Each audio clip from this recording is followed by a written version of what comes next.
Minister, when it comes to the incident which occurred at the Harare Agricultural Showground, we have arrested 7 officers, and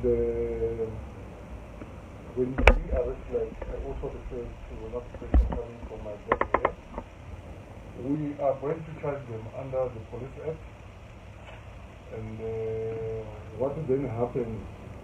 The officers who are carrying out investigations, those are the ones who are going to pick the appropriate charge from the Police Act and definitely charge them. But as far as I'm concerned right now, I can generally say they performed their duty improperly. So don't worry, everything is being handled properly.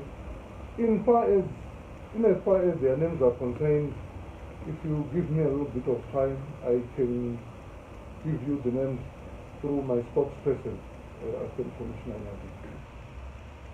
Nyati. Just a follow-up. Are they in the police custody right now? Is this it? Depending on the judgment of the investigating officer. Right now, I think it would be proper for me to give a position on that. Honorable Minister, there is a question trying to find out when we last recruited. Honorable Minister, we last recruited in 2018, and as we speak right now, I have got authority from the Police Service Commission through the Ministry of Home Affairs and Cultural Heritage to recruit 1,000 men and women for the year 2020. But right now, I have not done so because of the COVID-19 pandemic.